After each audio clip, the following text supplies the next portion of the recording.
औज़ुबिल्लाहिमिनश्शैतानिर्रजीम बिस्मिल्लाहिर्रहमानिर्रहीम।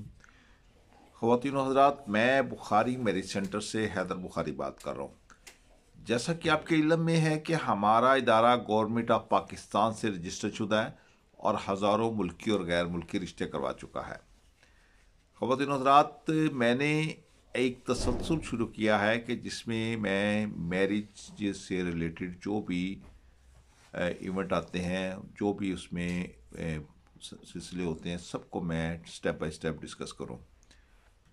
तो आज जिस टॉपिक को मैं टच करना चाह रहा हूं उसमें यह है कि दूल्हा मियाँ जब बारात लेके गाड़ी में बैठता है तो वो गाड़ी कौन सी होनी चाहिए, गाड़ी की डेकोरेशन कैसी होनी चाहिए और उसमें अगली फैमिली पे क्या इंप्रेशन पड़ते हैं। तो ख़वातीन हज़रात, हकीकत जो है वो कोशिश ये करनी चाहिए कि इंसान हकीकत के करीब तर रहे। और ये जो दिखावे में आप बेशक एक दिन के लिए लैंड क्रूज़र भी मांग के ले आएं, लेकिन अगले दिन तो हकीकत आपकी खुली जानी है। लिहाजा कोशिश ये करें कि दूल्हा मियाँ जब बारात के लिए गाड़ी लेकर जाता है तो ज़्यादातर ये होता है कि अपने गाड़ियाँ होती हैं लोगों के पास, लेकिन अगर जिनके पास गाड़ी नहीं होती वो अपने किसी दोस्त के, किसी अजीज़ के, किसी मोहल्लेदार से गाड़ी एक दिन के लिए ले लेते हैं। बहुत कम ऐसा चांस होता है कि कुछ लोग रेंट पे गाड़ी लेके जाएं, लेकिन ज़्यादातर मैंने ये देखा है कि या तो गाड़ियाँ अपनी होती हैं या फैमिली में किसी की गाड़ी होती है। तीसरी ऑप्शन ये होती है किसी दोस्त की को गाड़ी लेकर जाया जाए।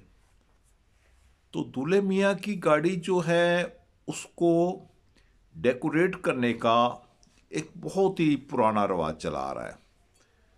यानी दूल्हे का गाड़ी का पता ही तब चलता है कि ये दूल्हे की गाड़ी है कि जब उसको डेकोरेट कर दिया जाता है।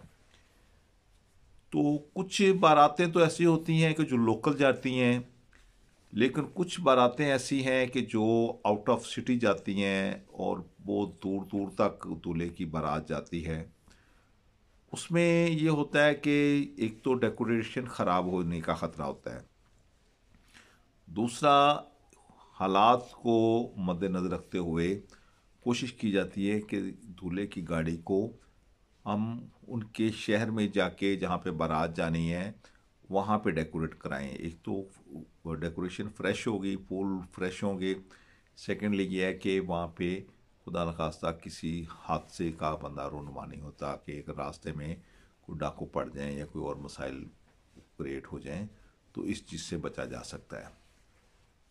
तो ख़वातीन हज़रात, दूल्हे मियाँ की जो गाड़ी है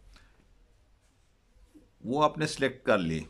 अब आपने डेकोरेशन भी सिलेक्ट कर लिया है। इसमें बहुत सारी पहले तो ये होता था कि सिर्फ जो गाड़ी का बोनट है उसके ऊपर फूल की पत्तियां डाल के और उसको कवर कर दिया जाता था।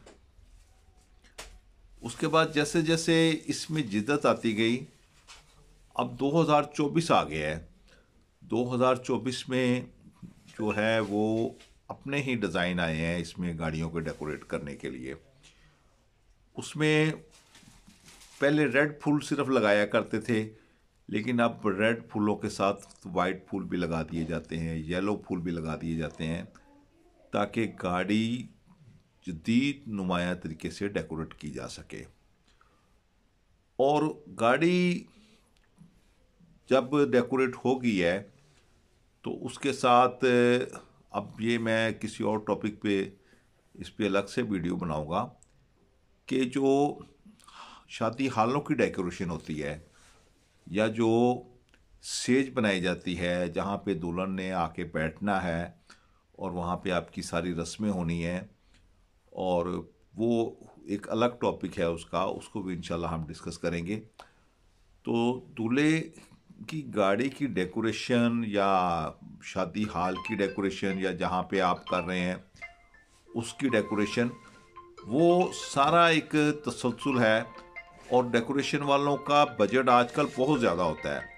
क्योंकि पहले ये होता था कि डेकोरेशन का बजट इतना नहीं होता था, लेकिन आजकल अभी रिसेंटली मैंने एक शादी अटेंड की है जिसमें 2.5 लाख रुपया शादी हॉल वालों ने सिर्फ डेकोरेशन का लिया है। तो वो ठीक है कि आपका फ़ोटो सेशन सही हो जाता है, लोग वक्ती तौर पे खुश हो जाते हैं, लेकिन जैसे कि मैं आपको हर वीडियो में कहता हूँ कि हमारा जो इस्लाम है वो मैना रवि को पसंद करता है कि आपने डेकोरेशन करनी है तो आप जो डेकोरेशन ऑलरेडी पहले लगी हुई है उसी के साथ शादी हाल वालों से डिस्कस करके उसी को आगे कंटिन्यू कर लें, वो आपके कम खर्च वाला नशीन वाला काम फार्मूला कामयाब आ जाएगा। उसके अलावा कुछ लोग आर्टिफिशियल फूलों की डेकोरेशन करवाते हैं गाड़ी में, कुछ लोग जो है वो जेन्युइन जो फूल है उनकी डेकोरेशन करवाते हैं। तो आप इसमें अपने डेकोरेशन करनी है, आप देख लें कि जो आपको सूट करते हैं, आपकी जो चीज़ बजट में आती है आप उसके मुताबिक अपनी गाड़ी को डेकोरेट करवाएं। लेकिन एक बात मैं आपको बड़ी वाज़ेह बता दूं, आजकल के लड़के नौजवान नस्ल तो इस बात को फॉलो शायद ना ही करें, लेकिन हमारे जो पुराने बुज़ुर्ग हैं वो इस बात को ज़रूर फॉलो करेंगे कि जब आप बारात लेके जा रहे हैं वापसी पे, अब मैं वापसी की बात कर रहा हूँ, अगर आप किसी गांव में हैं या किसी दूसरे शहर में हैं जो आपसे काफ़ी ज़्यादा दूर है, या आपके रास्ते में कोई ऐसे रास्ते आते हैं कि जो गुंजान हैं जहाँ पे आपको ख़तरा है, तो आप गाड़ी की डेकोरेशन को वहीं उतार दें और बाकी जो आपने सफ़र करना है वो बगैर डेकोरेशन के करें। इसमें आप ज़्यादा सेफ़ एंड साउंड होंगे। वो ठीक है, वक्ती तौर पे आपने अपनी शनाख्त करवानी थी कि ये दूल्हा मियाँ की गाड़ी है, वो आपकी शनाख्त हो गई है। अब आप बारात लेके वापसी रुखसी हो गई है आपकी, बारात लेके शहर का कुछ हिस्सा क्रॉस करने के बाद किसी ऐसे पॉइंट पे रोक लें, वहाँ पे आप इस डेकोरेशन को उतार के और उसके बाद फिर आप सफ़र करें ताकि आप खैरियत औफियत के साथ अपने मंजिल मकसूद तक पहुँच सकें।